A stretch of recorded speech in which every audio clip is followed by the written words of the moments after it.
Hey folks, JD here, and today we're looking at this, the Bugs 2C. Now, if you want to know more about this particular quadcopter, and if you want to see the videos that I've made on this quad, you'll find them all in the description of this particular video.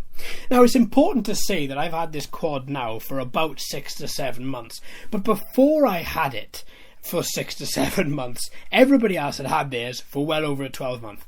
If it wasn't for the fact that I was given this by one of my sponsors, I probably wouldn't have bought it, because there comes a time where you look at every quad and you think, well, the ship has sailed or that, I'm going to go for something else. You want to stay more current. To be honest, I'm very, very glad that my sponsor did give me this particular quadcopter, because since I've had it, I've had nothing but fun from it. It is a really, extremely fun quad that puts up with a bit of punishment. Now, it is a brushless motor set quad. These are brushless motors here. The one downside of this particular motor set is that these caps here are plastic. I haven't found that to be much of an issue in the 6 months, 7 months I've had it, but still it is worth noting, because a lot of these caps of a lot of quadcopters of similar price are metal, whereas these are not. The camera on the front of it, well, it's the same as any Bugs, isn't it, really? They're not great. It's passable. That's what I like to call it, because it's not terrible. It's not as if you can't distinguish as what's there, but you can't be taking it expecting you then to blow it up to, A5 or A4 size and expect a good photo from it. It just won't happen. But it's okay. It's passable.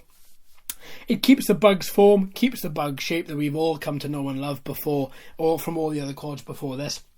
Has a really reliable GPS module. Now, I know some people said that they didn't have a reliable GPS module in theirs. I've not found that.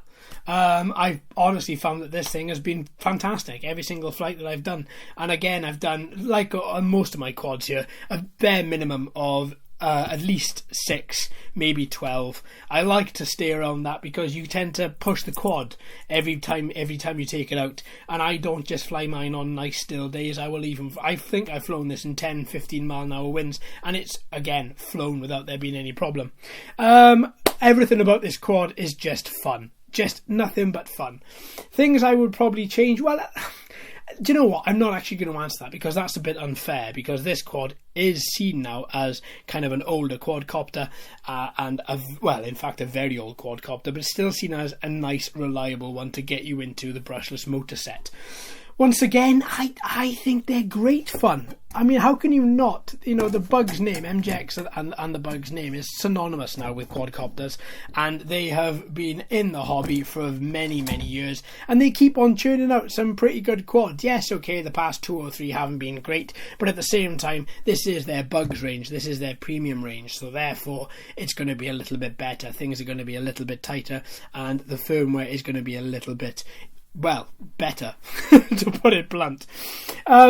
All things considered about this quad, it's very easy. Battery goes in. Once you lock it using the lock at the back, the quadcopter is on. You go through the standard GPS dance, your quadcopter is bound. Wait until you have a minimum of 7 satellites, then you can fly. And that's it. You get a good between 9 and 12 minutes of flight from this particular quadcopter from one charge. When I first had it, the time was on the lower side. Now I've charged that battery at least a dozen times. That battery life is better, and my battery is, well, performing as it should now a little bit better. So I'm getting more along the 11 minutes, 12 minutes time, but it's just the 12 minutes and 7 seconds, and then I'm having to bring it home. Now, a couple of other things worth noting about this particular quadcopter: these propellers are very, very thin plastic, and as such they will bend if it's in your bag. Mine have, without there being any problem. These are the first set of propellers I've put on here, and these still remain the first set of propellers I've put on, and I haven't had any problems from them.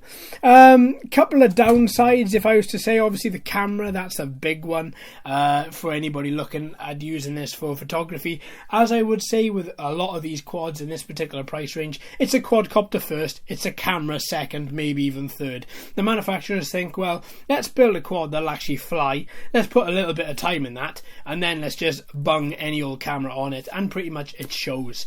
I mean, the camera, even though it's passable, you can't alter its angle, it is fixed. But of course, that's what gives you this lovely sort of Bugs look that we've all come to know and love. I think it's great. I think it's fantastic, in fact, and it's lasted me well over 6 months, and I'm glad that I've still got it. I think I'm going to be keeping this one a little bit longer before I pass it on. When I pass it on, I want this to be in great nick, and I wanted to have a couple of flights so it's properly bedded in. So far, the motors haven't given me any trouble. The transmitter haven't given me any trouble because it's a very standard MJX transmitter. Once again, we've all used those transmitters. I don't know how many times, and they all seem to work really, really well because it's basic. There's no added extras with it. It is quite literally what you see is what you get, and that's it. And quite honestly, when it comes to a lot of quadcopters, okay, taking out the big premiums, so obviously, when it comes to the toy grade and this particular type of quad, I prefer it to be very basic from a transmitter perspective. That way, manufacturers 9 out of 10 times just nail it. So there we are, my friends. What are your thoughts on this one, the MJX Bugs 2C? I love it. I think it's great fun. What do you think? Have you flown it? Had you flown it? Have you lost it? Have you still got it? Have you repaired it? Let me know in the comments, folks. Thanks ever so much for watching this, my friends. I've been JD. You've been fantastic as always. If you haven't already, please like and subscribe and ring that bell too. Hello and welcome to all the new subscribers. I hope you're enjoying the channel. So until next time, my friends, happy flying.